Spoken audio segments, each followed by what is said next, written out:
Howdy gamers, how's it going? So, I have recently been on this mission where I understand there are 3 different types of keyboards. There's linear, there's tactile bump, and there's clicky keyboards.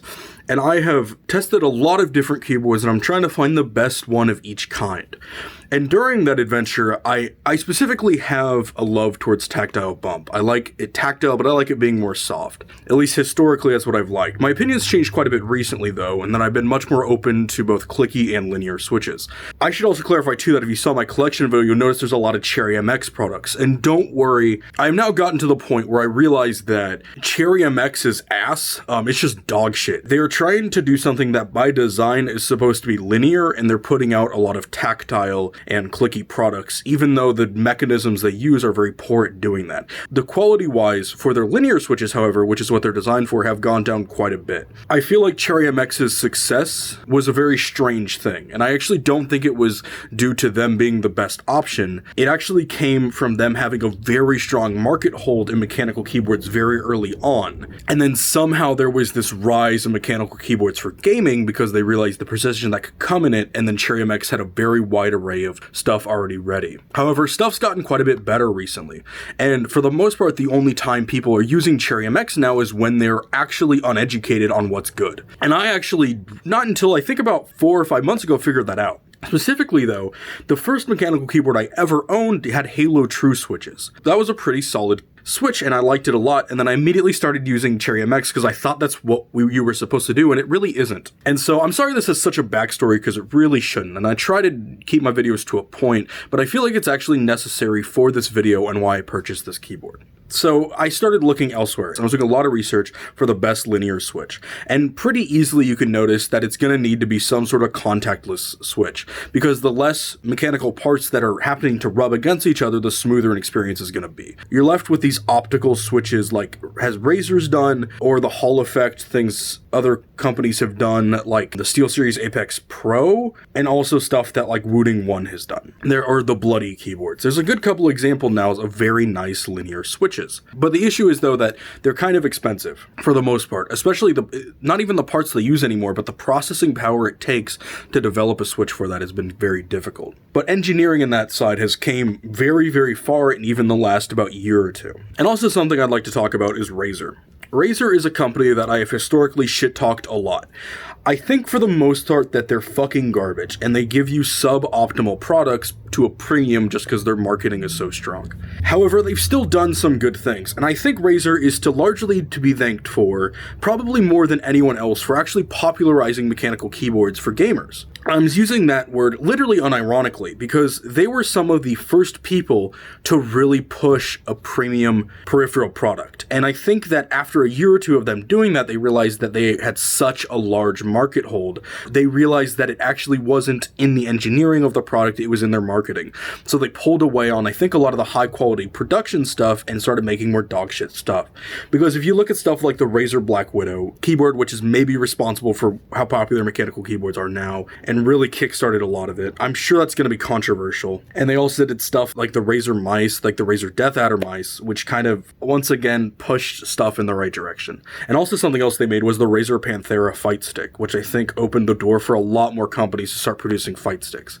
But then after they made like quite a few very good products, and not even just because there was little competition then, they were genuinely good, and they still, if technology did not improve the way it does, they would have improved quite a bit. But I feel like they fell off. And they started producing dog shit stuff for a premium product because they had such a strong marketing hold. But Razer, I think, did a bit of a 180. And about a year ago, they did a Reddit post. And I know, yikes, Reddit, but whatever. And they specifically asked the mechanical keyboard community the best possible way they can make a keyboard. Every single thing they can do to make a good one. And that post ended up making the Razer Huntsman Tournament Edition. So this did something really well, and it did almost, engineering-wise, they did almost everything exactly right. In fact, they might have literally done that, with the exception of actuation, but I'll get into that. And that one's even iffy. So there's a couple competition right now, and I have a big thing too when I look at mechanical keyboards that I try not to get into stuff that is no longer in production or cannot be availably bought for everyone. I feel like if you're trying to snipe like $1,500 IBM keyboards off of eBay, that you're probably too far down the rabbit hole. But regardless, I think give me a year or two and I might actually get there. To also, once again, talk about the competition and why I specifically think this keyboard is better, even though I've not had the opportunity to test the other two yet. This is the reason I chose this one to want to use, and I think it's the best option. I would say too that I'd like to test a Wooting one, and I'd like to test an Apex Pro, but everything I buy is coming out of my own pocket, so I prefer to actually buy something that I think is the best option. The reason I choose the Razer Tournament Edition over the Wooting one is because that the Razer Tournament Edition has a much smoother switch. I think the Wooting one does not take advantage so much on how smooth the switch can be and how brilliant the linear thing could be, because stuff like the SteelSeries Apex Pro and the Razer Huntsman Tournament Edition are still far smoother, and Wooting ones seem to focus a lot more on the analog capability of the switch, which still, God bless, I believe, for trying to make that a thing, and now more companies are pursuing that option. And then there's the SteelSeries Apex Pro.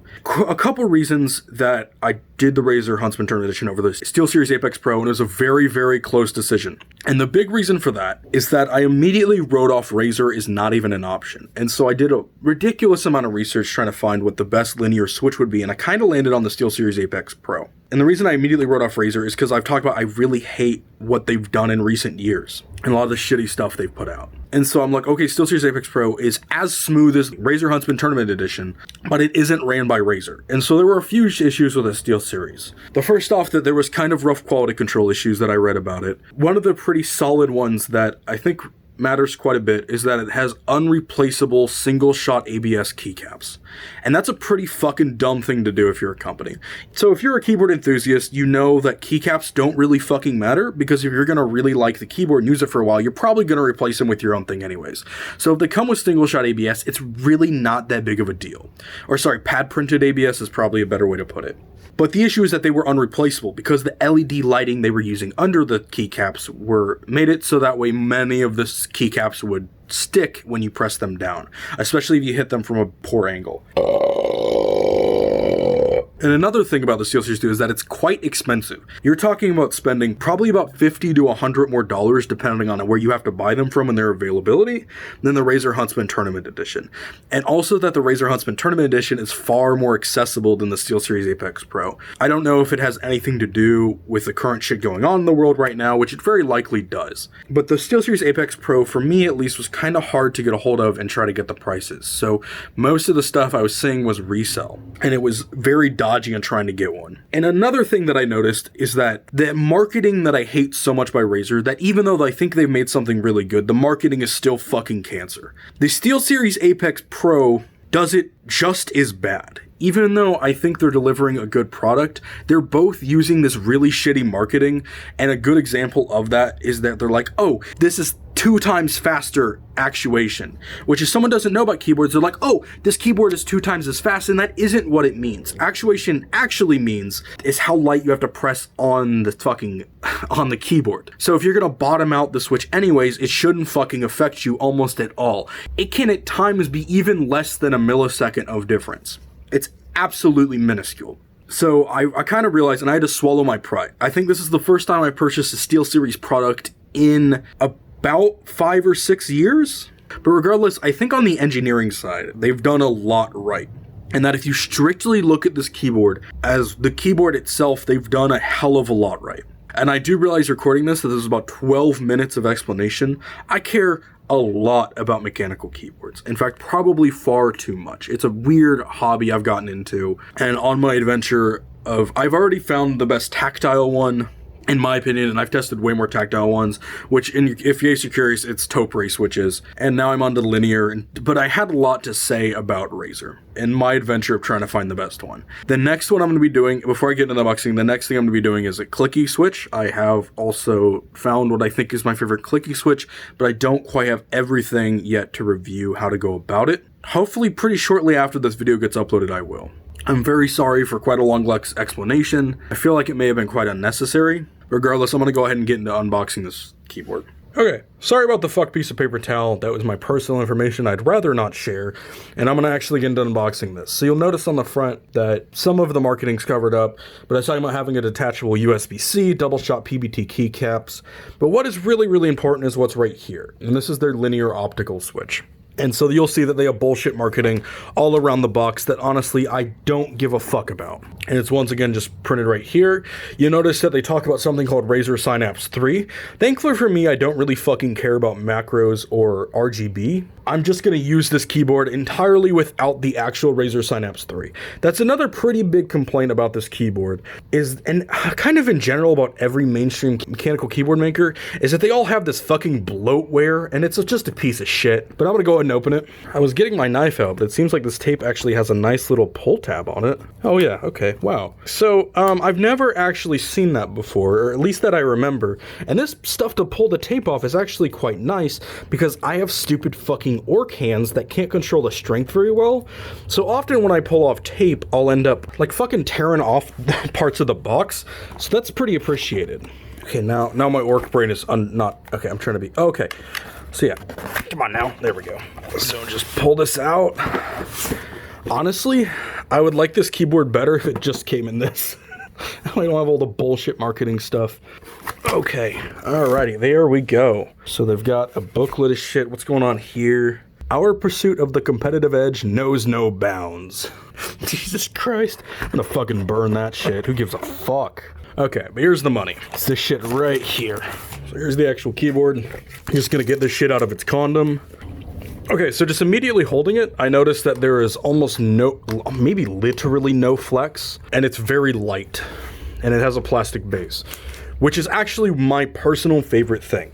It's something I like a hell of a lot by the Happy Hacking keyboards, and some similar products is whenever they have a plastic enclosure, so they stay very light, but are made very well. I should also say too here that just looking at it, this does not look like a Razer keyboard, which matters a lot. Usually Razer keyboards look really, really atrocious, like, hey, I'm a gamer! And so besides the fact that these have RGB, I think it does a pretty good job in not looking like shit. Now on the bottom it has this for gamers by gamers shit. Now that's fucking cancer, but what are you gonna do? No one sees the bottom, so I honestly don't care. See that they have 9-degree and 6-degree ones, which is nice. They're all rubber foot. That's cool. The cable it comes with has USB cover caps on it. It's braided, and it has a really, really nice rubber cable management coil there. Like, so that's overall, my initial impressions are really, really good. So I'll do a proper typing test in a second, but just hitting on it, sounds very clacky. This might be bad to some people. It's louder than most keyboards. However, recently I've stopped caring near as much about the sound a keyboard makes. To me, the feel means way more, especially because I'm now entirely by myself, other than those loud fucking cars. But, you know, what are you gonna do? Maybe you need the size of your car because your fucking penis goes into your body, I don't know. Because you have negative length on your cock. God damn it. See, that's about the unboxing. Time to test it. Okay, so whenever I turn it on, you're gonna notice that it's already going about doing some Candyland bullshit. Okay, sorry, my lighting here is not fantastic. I should say that, from what I'm saying on the recording, that it looks quite a bit brighter than it actually is. And I should say that this is one of the few RGB things I've owned that the RGB doesn't actually look like a sin on my eyes. And also, you have pretty decent customization without ever downloading the Razer Synapse software, which is a pretty big plus because it's dog shit, and I don't even know if it's available for Linux, which is what I almost always use right now. So overall, this is actually pretty tame. It actually is not that bright. It looks a lot worse on recording than it actually is. So I'm gonna go ahead and give a typing test.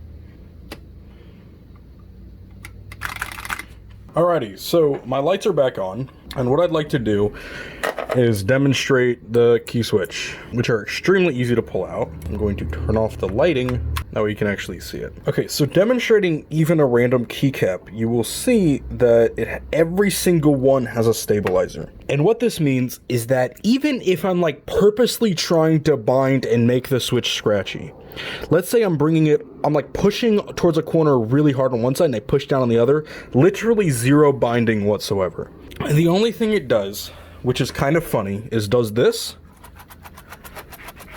So you can hear it shake, but that only ever happens when you're purposefully trying to do it. Another thing I haven't talked about yet is that it has a very low actuation. If you need to know if that a low actuation on a keyboard will make it literally fucking unusable for you. For me, it doesn't. I like lower actuation. I like lower force keyboards. Generally, if I'm going to hit the wrong key, I'm going to do it whether it's trying to fucking stop me or not. So it doesn't actually affect my typo speed much at all. So overall, I'm pretty happy with this keyboard. And I have to swallow a lot of my pride to say that. And I'm just trying to be as honest as possible. To be entirely frank with you, I want to hate Razer. I want to tell you that they've made another piece of shit, but they really haven't. While everything is subjective, at least for me, this is the best linear keyboard I can buy. And I honestly think that it's only not the best one if it's not good for you if a low actuation is too much for you to handle, or you want something that's more adaptable, like something that has analog, which this doesn't. But even though this could have the capability of being analog, because fundamentally it's pretty similar to the Wooting one. However, by having it not be analog, it's able to be far cheaper, and they're able to have every single switch be the new nice optical ones, whereas the majority of most of them only has it on the main core. So yeah, I think that's about it. This video might be my longest video I ever make. I don't want to split this into multiple videos. I had a lot in general to say about it. So yeah, that's about it, gamers, though. Have a good one.